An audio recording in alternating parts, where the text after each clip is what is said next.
In my last garden tour video, I showed you a mysterious spiral that I put on the ground using sprinklings of flour, and I asked you, what do you think I'm going to put here?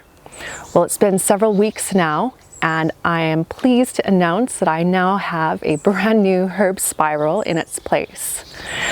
I'm Tanya from Lovely Greens, and I'm going to talk to you today about the benefits of herb spirals and how you can build one in your own garden.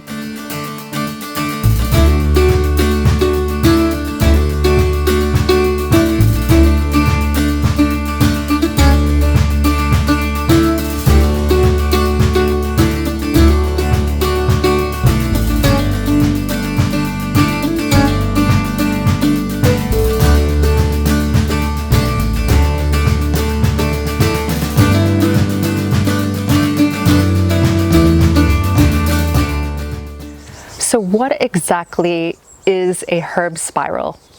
Well, it's a feature that you'll often find in permaculture gardens, and it's a clever way of growing a lot of different herbs in a very small space.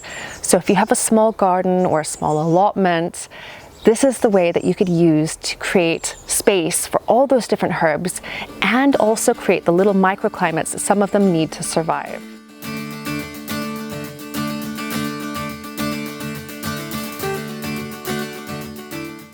I built and planted up this herb spiral about 3 weeks ago, and it's about 5 feet across, and in the center it's 23 inches tall, or just a little bit over that. In the top, which is also the center, I have Mediterranean herbs like thyme, sage, fennel. There's also some calendula in here because you know how much I love it. And then as you wind around the herb spiral, there are other types of herbs as well. So I've got some chamomile and oregano. I also have some hyssop, stevia, savory, and then down here at the bottom, chives, flat leaf parsley, and then I've put in some Egyptian walking onions as well. Herb spirals create microclimates, and they do that with their height and the way that they're built. So here at the top, the soil is much drier than it is at the bottom.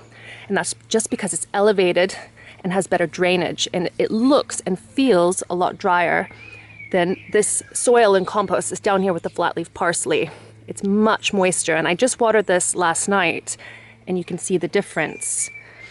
And the height also creates shadow. So that parsley and the chives on the far side will get a little bit more shade from summer sunshine. And also, I've planted some chamomile, dill, and a sunflower here along the south side because they'll benefit from the warmth of those bricks.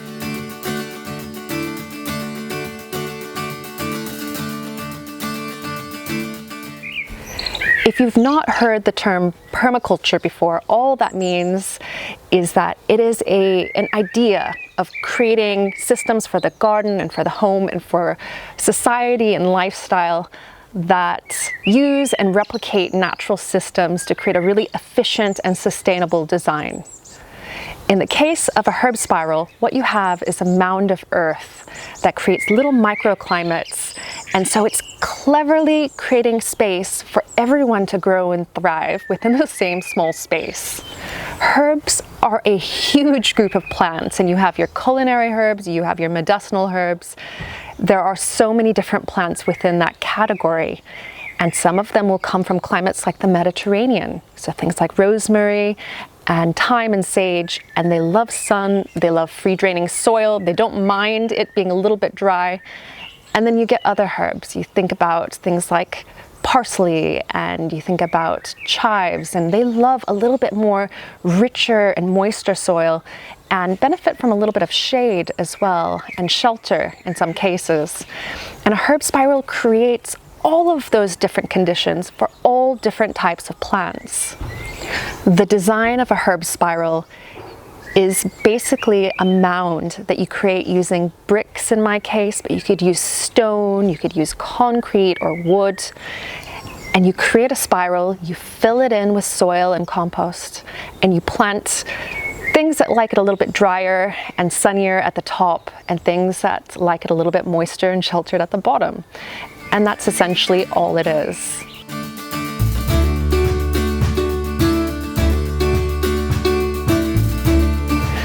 Now, if I've gotten your attention and you're interested in this idea of creating your own herb spiral, let's start to talk about things you need to plan for before you start building it.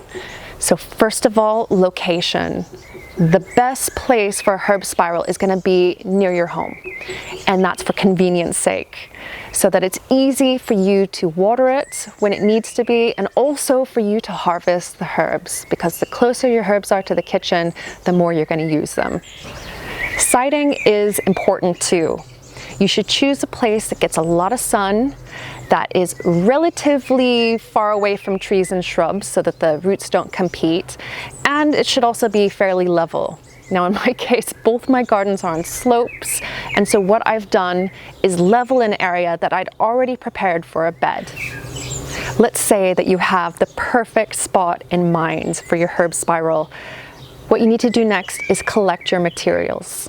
Now for the type of herb spiral that I've built using bricks, I used 125 bricks in total. And I've also used garden soil that I had here at home mixed with compost, and in that case I used farmyard manure. And if you are building on grass or a weedy area, you should also get some cardboard to lay down too, and that will suppress the weeds underneath your herb spiral, at least temporarily.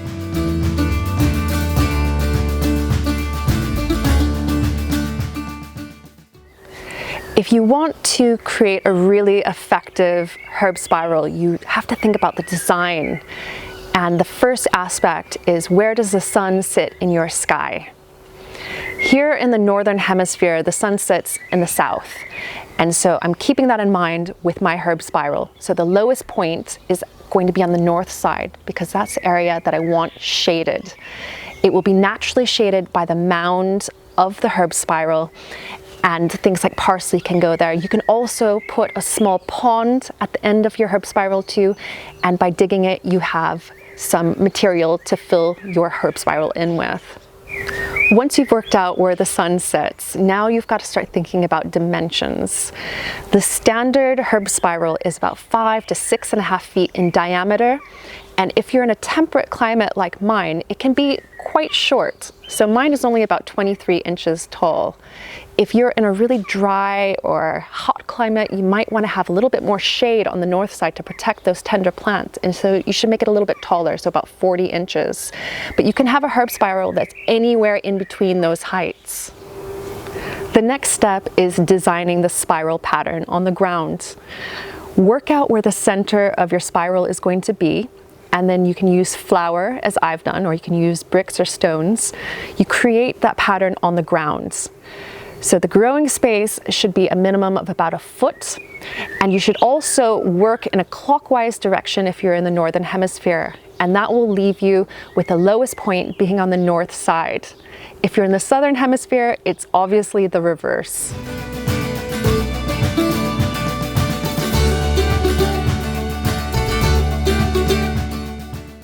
Once you've got your spiral marked out, you need to put a layer of bricks or stones on that spiral. So you create that first layer. And then after that, it gets a little bit trickier, because how you place your stones or bricks in an easy manner is dependent on how high you want your herb spiral to be. So if you want your herb spiral to be quite steep, then you should work in every 2.5 bricks or so. If you want it to be a little bit more shallow, you can work in every 1 or 1.5 bricks. And that means that every time you start laying another course on, you just move in that amount from the end of your spiral. And then by the end, you'll have something that you can start filling in with soil and compost. It's really important to put the foundation in before you put the soil, because if you just create a mound of soil and put bricks on it or rocks or whatnot, it's superficial and it will erode down with time. So at the end of my construction, I had about 7 bricks high in the center, and it went down to just 1 at the very beginning. And then I started filling it in with a 50-50 mixture of soil and compost, and fill it to within a couple of inches of the tops of the bricks. And then when you've filled it completely, start smoothing it down from the top of the spiral down in a really gradual slope. And then top it with another inch or 2 of mulch. Now in my case, I use compost, and that is a great mulch. It suppresses weeds, it feeds the soil, and it's just really good for growing plants and retaining a lot of water. Now, choosing the herbs that you put in, don't put in any of the mint family or Melissa balm or anything like that, because they will take over. So choose your herbs wisely. And I've put sage and thyme at the top of mine. I've got fennel, I have chamomile, I have stevia, which is a really sweet herb you can use in replacement for sugar. And at the base, I've got parsley and chives. And I've put them in relatively close because it is a very rich and quite sheltered type of planting, so I can really get away with that. The very nature of a herb spiral is that the top is going to be drier naturally, but they will benefit from regular watering. And with me, I'm starting to water it with 2 watering cans. We're in the middle of a hose pipe ban right now, and so I do one from the top and one from the bottom. And so that ensures that all the plants from the top get a regular watering, but the ones at the bottom get double the amount because that water will filter on down. And once you have your herb spiral established, especially if you put in perennial herbs, it will last years and years and years and create a really easy way for you to grow culinary herbs at home. I hope you enjoyed this video. If you've got any questions whatsoever, leave me a comment down below. I'll get back to you. And do check out my other videos showing DIY projects for the garden, because I've got plenty there on how to make planters and garden edging and all kinds of things, creative things that you can make on a budget for your own vegetable garden. Thank you again, and I'll see you next week for another video here on Lovely Greens. Bye for now. One last thing before you go, if you enjoyed this video, please give it a thumbs up. And if you haven't subscribed already, please subscribe to Lovely Greens and click that little bell icon so that you get notifications for when new videos are out.